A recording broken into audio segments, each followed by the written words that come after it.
అని అందుకే కేసును సిబిఐకి అప్పగించడం సరైందని అన్నారు. మరోవైపు సీఎం తీరుపై సీరియస్ అయ్యారు బీఆర్ఎస్ నేతలు. అసలు వాస్తవాలు పక్కదోవ పట్టించేలా సీఎం తీరు ఉందన్నారు. ఇదే అంశంపై ఇవాల్టి డిబేట్ లో డిస్కస్ చేయబోతున్నాం. ఇవాల్టి డిబేట్ లో మనతో పాటు పార్టిసిపేట్ చేస్తున్నారు బీఆర్ఎస్ నుంచి కాంబోజు వెంకటేశ్వర్లు గారు ఉన్నారు మనతో పాటు. అదేవిధంగా కాంగ్రెస్ నుంచి జితేంద్ర గారు ఉన్నారు. ఇక రాజకీయ విశ్లేషకులు డాక్టర్ జయరాం గారు ఉన్నారు. అందరికీ వెరీ గుడ్ మార్నింగ్ అండి. ముందుగా వెంకటేశ్వర్లు గారు మీతో స్టార్ట్ చేద్దాం. సో సహజంగానే నిన్న అంతా కూడా సీఎం రేవంత్ రెడ్డి అర్ధరాత్రి వరకు కొనసాగిన సభలో సిబిఐకి అప్పగించడం మేలు అంటూ కూడా శాసనసభ నిర్ణయించింది. అండ్ ఇంకొకటి, ఈ 3 బ్యారేజీల్లో అసలు ప్లానింగ్ లేదు, క్వాలిటీ కూడా లేదు. ఎన్డీఎస్ఏ కూడా అదే గుర్తించింది. సో దీన్ని సిబిఐకి అప్పగించడం మేలు అని కూడా అనుకున్నారు. కాబట్టి సో ఏం చెప్తారు దీనికి? Good evening panel members and juniors viewers కు good morning, very good morning. నిన్న జరిగినటువంటి పీసీ ఘోష్ కమిషన్ అసెంబ్లీ వేదిక జరిగినటువంటి చర్చ ఒక కురుక్షేత్రంలో జరిగింది. ఆ కురుక్షేత్రంలో హరీష్ రావు గారు ఒక అర్జునుల 6 మంత్రులకు ముఖ్యమంత్రికి దిమ్మెదిరిగా సమాధానం ఇచ్చారు విత్ సాక్ష్యాధారాలతో సహా. పీసీ ఘోష్ కమిషన్ నివేదికను అందరూ 665 పేజీలు చూస్తే, ఆ పేజీలు మొత్తం చూస్తే అసలు వాళ్ళు 6 పేజీలు 3 పేజీలు ఇచ్చిన అంశాన్ని అసెంబ్లీలో పెట్టారు తప్ప మిగతాది మొత్తం పెట్టలేదు. దాంట్లో తప్పులు మొత్తం కాంగ్రెస్ చేసి మా మీద నెట్టినట్టుంది. అవగాహన లోపం కొట్టొచ్చినట్టు కనబడుతుంది కాంగ్రెస్ కు. ఒక మంత్రి ఏమో మీ కాళేశ్వరం కమిషన్ బాగుందని ముందు చెప్పింది, తర్వాత బాగలేదని చెప్పిన వీడియో చూపిద్దామంటే మేము కూడా చూపిస్తామని ఆయన అనడం. ఇంకో మంత్రి ఏమో తమ్మిడి హట్టి దగ్గర నుంచి మేడిగడ్డకు మా అంటే 30-40 కిలోమీటర్లు ఉంటుంది, అక్కడ నీటి లభ్యత ఉంది అని చెప్పడం. తమ్మిడి హట్టి నుంచొని మేడిగడ్డ బ్యారేజ్కి దాదాపు 116 కిలోమీటర్లు ఉంటుందని హరీష్ రావు గారు ఎక్కడికక్కడ 9 అంశాలకు సంబంధించిన 13 లెటర్లు విత్ ప్రూఫ్ తో సహా చూపించారు. పీసీ ఘోష్ కమిషన్ యొక్క నివేదిక ఒక తడిసిపోయిన పేపర్ లాగా తయారైంది. దాన్ని ఎవరు పరిగణలోకి తీసుకోవట్లేదు. దాంట్లో అన్ని తప్పుల తడకగా ఉన్నాయి. కేంద్ర ప్రభుత్వం ఇచ్చిన నివేదికలను బుట్టదాఖలు చేశారు. కనీసం కేంద్ర ప్రభుత్వ సలహాలు కూడా తీసుకోకుండా ఆగ మేఘాల మీద ఆంధ్ర పెత్తందారులు, తెలంగాణకు సంబంధం లేని రేవంత్ రెడ్డి లాంటి ముఖ్యమంత్రులతోనే ధనాధన పీసీ కమిషన్ రాపించి నిన్న అసెంబ్లీలో చర్చ పెట్టారు. సరే చర్చ పెట్టారు, మీరు చర్చకు టైం ఇస్తారంటే షార్ట్ చర్చ అంట. షార్ట్ చర్చ ఇచ్చారు. షార్ట్ చర్చలు 665 పేజీలు మా మంత్రులు, మా ఎక్స్ మినిస్టర్లు, మా ఎమ్మెల్యేలు మాట్లాడడానికి టైం ఇవ్వట్లేదు. మీరు ఇచ్చిందే వేదం అని చెప్పేస్తున్నారు. నిన్న అసెంబ్లీలో జరిగిన చర్చ మొత్తం రేవంత్ రెడ్డి గారికి దిమ్మెదరిగా సమాధానం ఇచ్చారు హరీష్ రావు. నేను ఏమంటున్నానంటే, అవగాహన లోపంతో కాంగ్రెస్ గవర్నమెంట్ అన్ని తప్పిదాలు చేస్తూ ఇవాళ సిబిఐ ఎంక్వైరీ అంటాను. మీరు సిబిఐ ఎంక్వైరీ చేసినా మేము స్వాగతిస్తాం.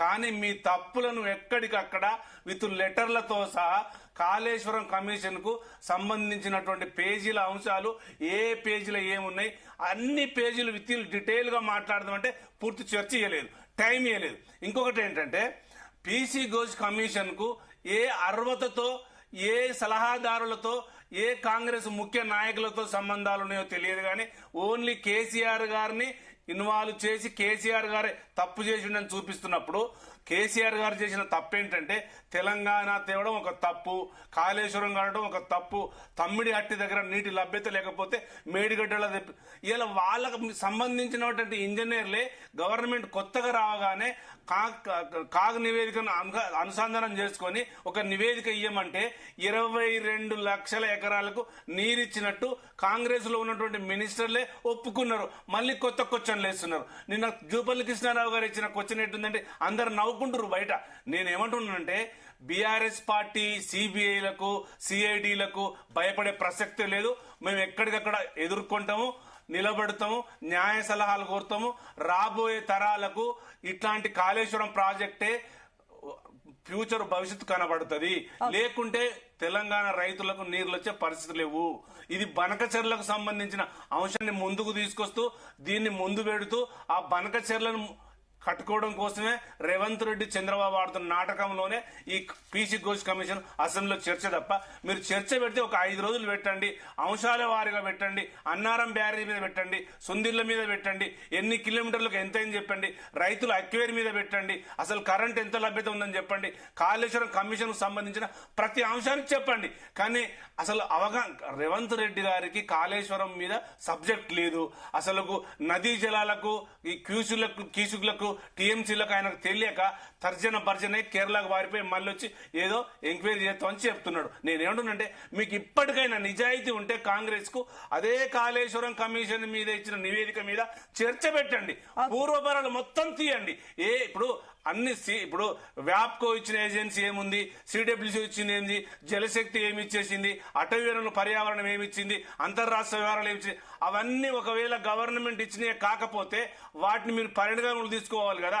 పీసీ ఘోష్ కమిషన్ గారు ఆయన ఏం చేశాడంటే ఇవన్నీ పరిగణనలోకి తీసుకోకుండా ఆయన ఇష్టారాజ్యంగా కొంతమందులు వ్యక్తే కేసీఆర్ పేరుతోనే సబ్జెక్ట్ అంతా రాసి ఇచ్చి వెళ్ళిపోయిండు. మరి ఆ సబ్జెక్ట్ లో ఏముంది, కాళేశ్వరం మీరు ఎన్డీఎస్ఏ అథారిటీ 9వ పేజీలో ఉంది రిపేర్ చేయమని. మరి ఎందుకు రిపేర్ చేయడం లేదు? 20 నెలలుగా ఎందుకు మెయింటైన్ చేయడం లేదు? ఇప్పటికిప్పుడు కాళేశ్వరం ప్రాజెక్టులు ఈ 15 రోజులుగా వచ్చిన వర్షాలకు నిలబడ్డదంటే రేవంత్ రెడ్డికి కళ్ళు కనబడడం లేదా, కాంగ్రెస్ గవర్నమెంట్ కళ్ళు కనబడడం లేదా అర్థం కాదు. వెంకటేశ్వర్లు గారు, ఎస్ జితేందర్ గారు, గుడ్ మార్నింగ్ అండి. గుడ్ మార్నింగ్ అండి. ఎస్ జితేందర్ గారు, సో 3 బ్యారేజీల్లో క్వాలిటీ లేదు, అదేవిధంగా అసలు